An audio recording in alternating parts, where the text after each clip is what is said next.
ہمارے چینل میں خوش آمدید۔ چلیں شروع کرتے ہیں آج کی کہانی۔ اس ٹھنڈک زدہ ماحول میں یہ ایک واحد آواز ہے جو میری سماعت محسوس کر سکتی ہے۔ یوں محسوس ہو رہا ہے جیسے کسی نے میرا جسم پلاسٹک کی تاروں سے باندھ دیا ہو۔ میں 1 انچ بھی نہیں ہل پا رہا۔ میرے پپوٹے بری طرح سے ایک دوسرے میں پیوست ہیں، جیسے ان پہ زمین کا سارا وزن دھر دیا گیا ہو۔ میں انہیں کھولنے میں ناکام ہو رہی تھی۔ میرے گلے میں سوئیاں چبھتی محسوس ہو رہی تھیں، میرے دماغ کی رگیں تنی ہوئی محسوس ہو رہی تھیں۔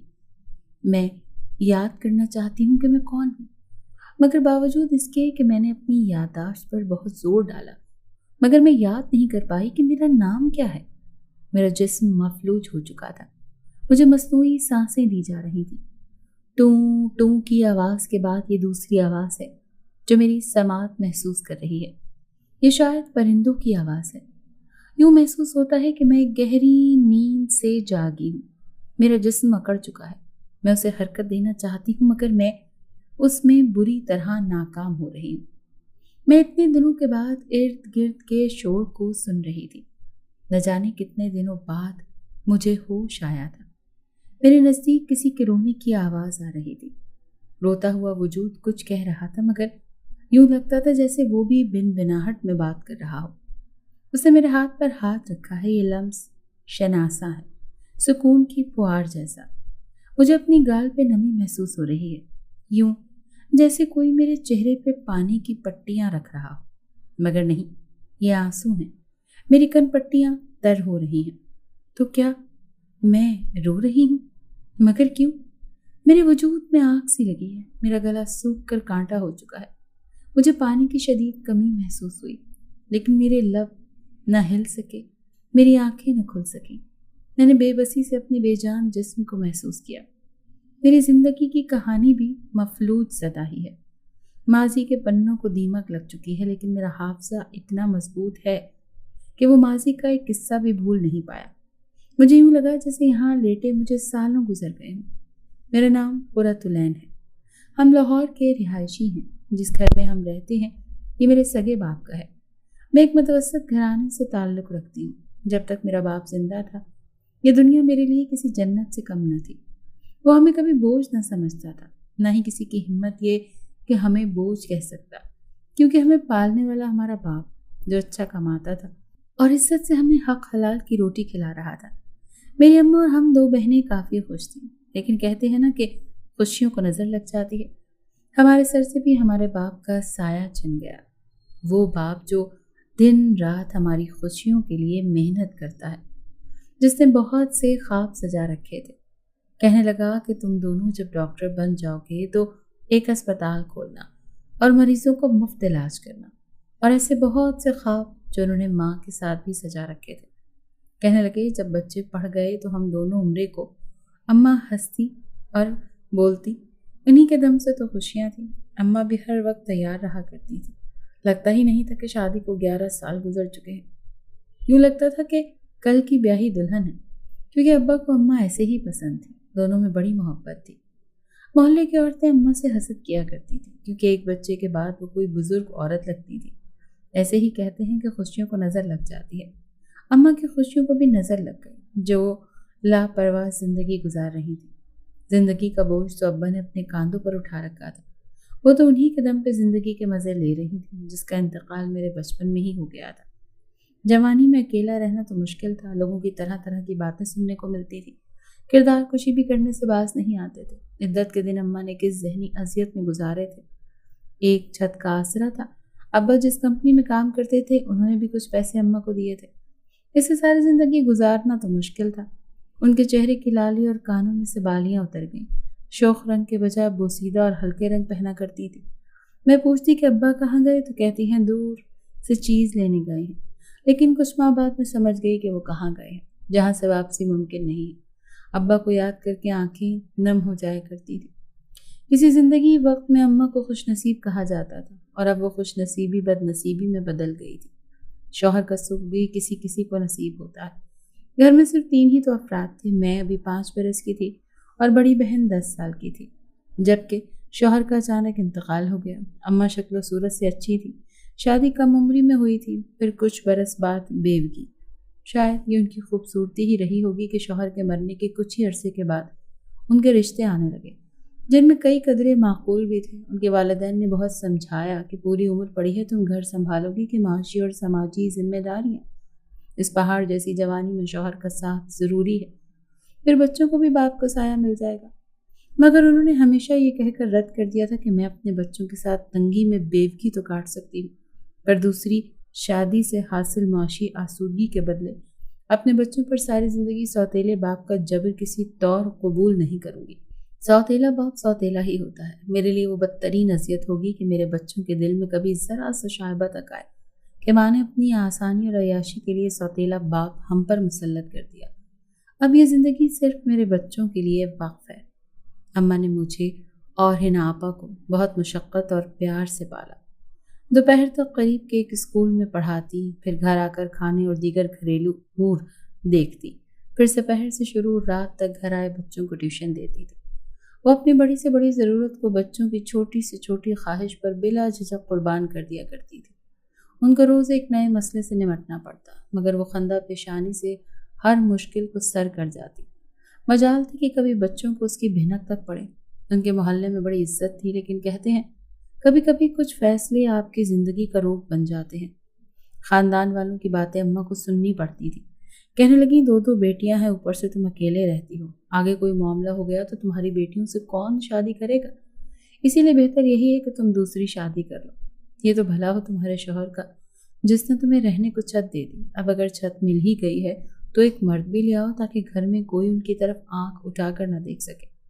آخرکار تنگ آ کر اماں نے اپنی سہیلی کو کہہ دیا تھا کہ کوئی معقول سا رشتہ بتا، لڑکا شریف ہونا چاہیے تھا کہ بیٹیوں کا معاملہ ہے، آگے جا کر بیٹیاں بڑی بھی ہوں گی۔ بہت سے کیس دیکھے تھے جہاں سوتیلے باپ نے ہی اپنی بیٹی کی عزت کو لوٹ لیا تھا، اسی لیے اماں اس بار بہت ڈر چکی۔ لیکن وہیں ان کی سہیلی حد سے زیادہ خوش تھی۔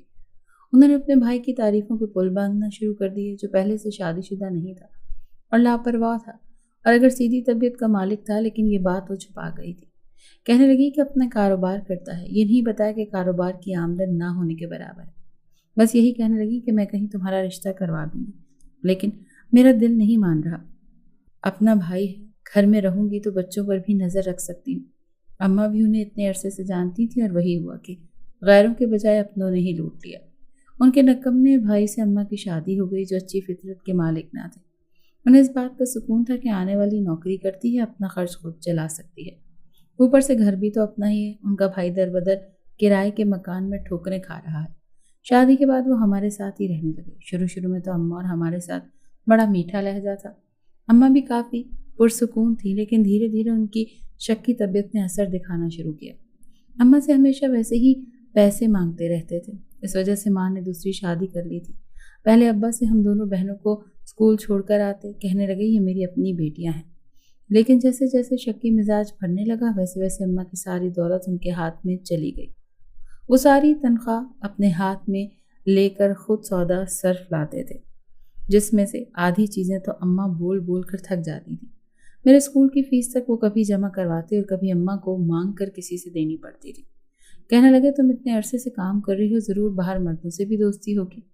وہ تو ہمیں پڑھانے کے حق میں بھی نہیں تھے۔ اماں اپنے دوست کے سامنے دکھڑے روتی تو وہ بھی اپنے بھائی کی طرفداری کرتی تھی، بلکہ گھر آ کر وہ مزید آگ لگا دیتی تھی۔ اماں تو حیران ہوتی تھی، یہ وہی دوست تھے جن کے ساتھ انہوں نے دکھ سکھ کے دن گزارے تھے۔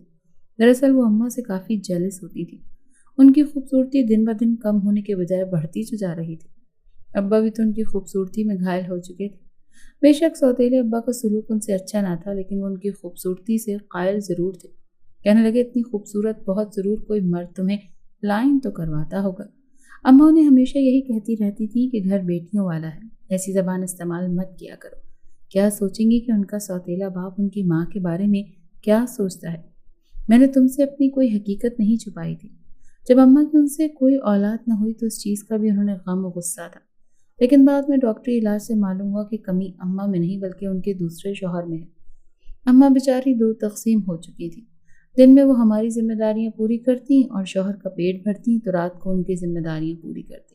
دن رات شوہر کی ذمہ داریاں پوری کرتے وہ ایک چکی میں پس رہی تھیں، اور شوہر بھی وہ جو ایک حرف تعریف کا نہیں کہتا۔